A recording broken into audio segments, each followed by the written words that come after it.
Welcome back, everyone. US President Donald Trump and Chinese leader Xi Jinping have talked up the relationship between their two nations during a lavish state banquet in Beijing overnight.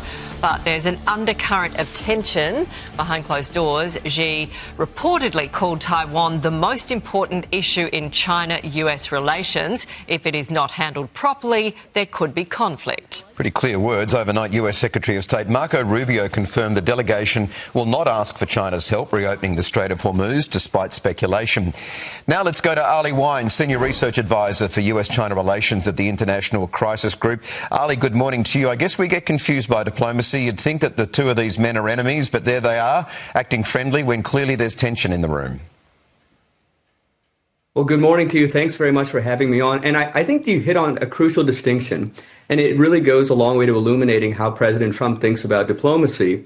Very often, the personal and the political, or the personal and the geopolitical, they spill over into one another. President Trump takes a very personalistic approach to diplomacy, and so what we see is congenial relations between the two men, as you just referred to, alongside mounting structural frictions between the United States and China.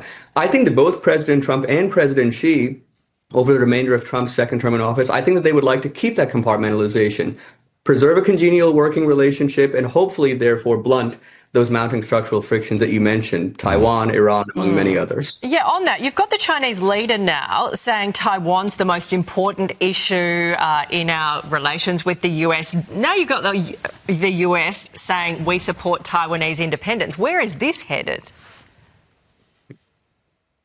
So official U.S. policy has been, and there's sort of a semantic distinction, so official U.S. policy has been that the United States does not support Taiwan's independence. What China would like the United States to do is to say that the United States opposes Taiwan's independence. Now, the Secretary of State Marco Rubio confirmed, along with other senior officials, that the United States would not be changing its cross-strait policy.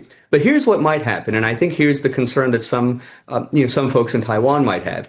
Even if President Trump doesn't change official cross-strait policy, if he takes informal steps that seem to privilege Beijing's sensitivities over Taipei's concerns, incrementally over time, those steps could undermine Taiwan's security. Just to give a couple of examples, President Trump last year, at a sensitive juncture in the U.S.-China relationship, he prevented the president of Taiwan, William Lai, from transiting over the United States. President Trump has also said that he's willing to negotiate future U.S. arms sales to Taiwan with President Xi.